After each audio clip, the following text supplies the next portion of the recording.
afternoon, ladies and gentlemen. Welcome to another Propagandacast. Lehr with me, host Imperial Dane, master of instruction, education, and knowledge.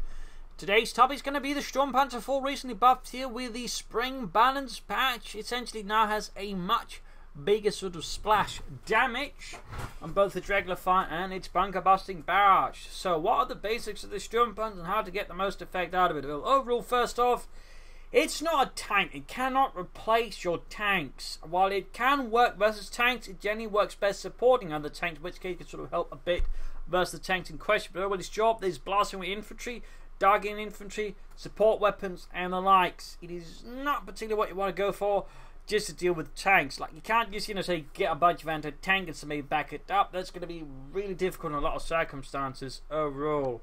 So generally, you use it to support your other tanks with maybe your infantry.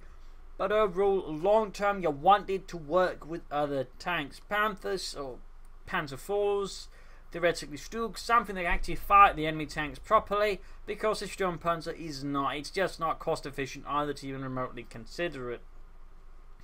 So with that in mind, overall, it's pretty good at dealing with infantry as well, of course. With increased blast damage, it can also be used in dealing with blobs. It's less requiring now of intense micromanage to land good hits. So, of course, versus support weapons, particularly anti-tank, and you still probably want to use attack round to use to land a good hit there. So you do increase damage and clear out the anti-tank gun crews, which is where basically the Sturmpanzer can be really good just taking out those anti-tank guns and other supporting elements. It can lay down consistent fire. It can very well support a advance quite well compared to like the Panzer that can fire just one volley. That's it. The Sturmpanzer can lay down continuous fire, consistently supporting an advance, clearing out infantry, clearing out supporting weapon, lastly laying itself being a very good supporting tank essentially. But again, it can't really fight on its own. It is not that sort of thing. So again, very important to keep in mind, and the bunker busting barrage basically allows it to fire even further. You can sort of safely bombard positions. Again, supporting weapons like, say, bunching up down to tanks and things silly like that.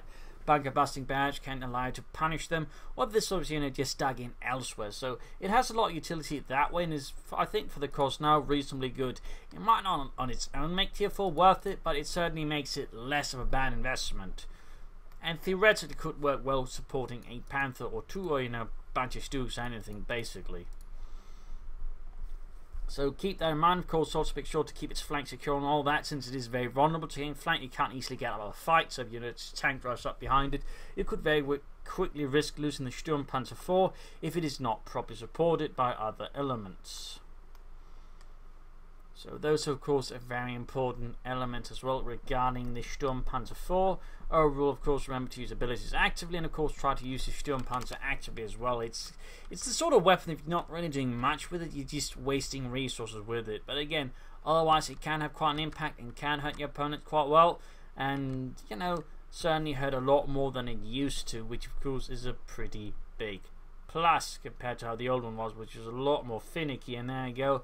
Mortar crew gone, 2 shots, quite effective.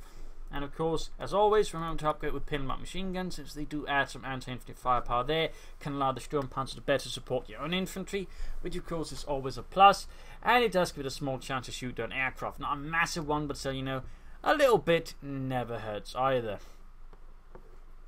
And of course, with urgency, it gets tougher to destroy, and of course, it gets to shoot even faster. So eventually 3 Sturmpanzer 4, if you ever get there, it's going to be able to really just tear enemy infantry apart. So another key, of course, is to keep it alive, because again, if you can get it to Veterancy 3, enemy infantry, enemy support weapons will not last long against your Sturmpanzer.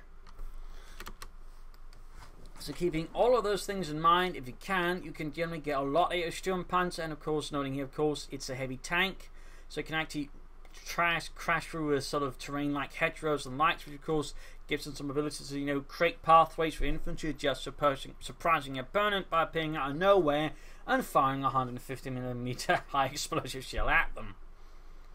So that's a lot there. But of course, also remember to use attack ground. It can also allow you to basically fire as artillery. If you don't know specifically, you can see the type, you know where it is roughly. You can use attack ground to have the shot fire in an arc. So the Sturmpanzer 4 is a reasonably flexible tool actually on the battlefield, and if you can sort of master the Sturmpanzer 4, I would argue you can actually perform quite well in companies 2 into the sort of mid to late game. But again, get other tanks to actually pull the tanking job. The Sturmpanzer 4 cannot do it on its own. Not at all. But again, it's an excellent support tool, and again can perform numerous roles otherwise, and again can really threaten any infantry, blobs, and particularly support weapons that could, you know, say threaten your tanks, like anti-tank guns. So keep that in mind while using the Sturmpanzer 4, and I would argue you might have a really good time with it.